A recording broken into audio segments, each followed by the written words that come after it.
سکتے اور اللہ اکبر مگر ایک آرزو تو رکھتے ہیں نا کہ کبھی تو کرم ہوگا، کبھی تو نگاہ کرم اٹھے گی۔ اس آنکھ کو میں اندر وہ طاقت نہیں، وہ تاب نہیں جو حضور کے چہرے کو دیکھ سکے۔ سر سے لے کر پاؤں تک گناہوں میں اٹے ہوئے ہیں، ایک ایک بال گناہوں میں ڈوبا ہوا ہے، مگر قسم بخدا صبح سے لے کر شام تک تتی تھی جو گڑ چودھار پھراں، ہند سندھ پنجاب تے مار پھراں، سن باہر شہر بازار پھراں، مت یار ملم کہیں شان سبب، مت یار ملم کہیں شان سبب۔ اللہ کریم ہم سب کے حال پہ لطف و کرم فرمائے۔ انتظامیہ کو پھر میں مبارکباد پیش کرتا ہوں، اللہ کریم ان کے علم میں، عمل میں، ذوق میں، رزق میں وسعتیں اور برکتیں عطا فرمائے۔ انشاءاللہ العزیز یہ پروگرام جاری و ساری رہے گا۔ میرے لیے بھی دعا فرمائیں گے اللہ کریم اس فقیر عاجز و ناتواں کو شفائے کاملہ عاجلہ نصیب فرمائے، اور حضور شیخ الاسلام کے سپاہی بن جاؤ، ان کے در کی نوکری شروع کر دو انشاءاللہ العزیز۔ یہ جو کچھ مجھے ملا ان کے در کی خیرات کے طور پر ملا۔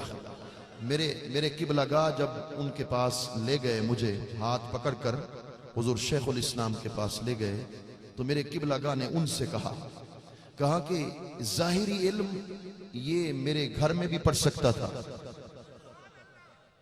ظاہری علم خانپور میں پڑھ سکتا تھا، اس کو میں نے آپ کے پاس روحانی علم پڑھنے کے لیے بھیجا ہے۔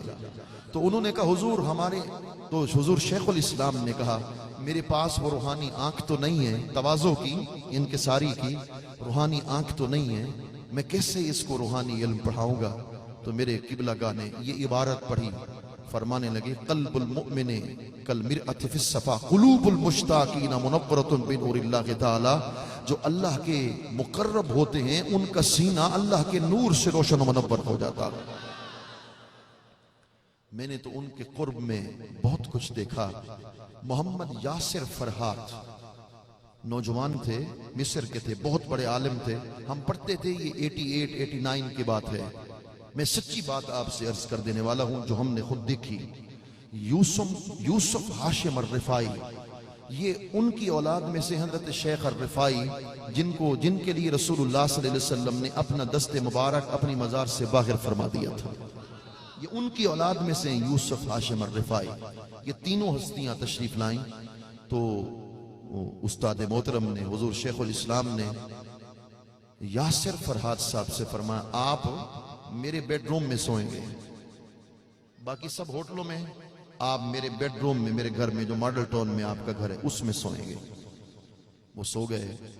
میں سچی بات کہہ رہا ہوں، ممبر پر بیٹھا ہوں، دوسرے دن مجلس لگی، ایک نعت خان نے نعت پڑھی، اس نے اردو میں پڑھی، وہ عربی تھے، اب اس کو کیا پتا یہ کیا کہہ رہا ہے، مگر یاسر فرحات کو میں نے دیکھا، ان کی آنکھوں سے آنسوں کی برسات جاری ہو گئی، ان کی ریش مبارک آنسوں سے تر ہو گئی، اور خطاب کرنے کے لیے اٹھے، کہنے لگے کہ کائنات میں ہر عاشق کی یہی خواہش ہوتی ہے اسے ایک بار ہی حضور کا دیدار نصیب ہو جائے۔ کہنے لگے اللہ کی عزت کی قسم یہ خواہش آج رات ڈاکٹر طاہر القادری کے گھر میں میری پوری ہو گئی، اور رسول اللہ صلی اللہ علیہ وآلہ وبارک وسلم نے مجھ پر کرم کر دیا، حضور کے چہرے والضحیٰ کے دیدار سے میں مشرف ہو گیا۔ اللہ کریم ہم سب کے حال پہ لطف و کرم فرمائے، عشق رسول کی نعمت سے مالا مال فرمائے۔ وما علینا الا البلاغ المبین۔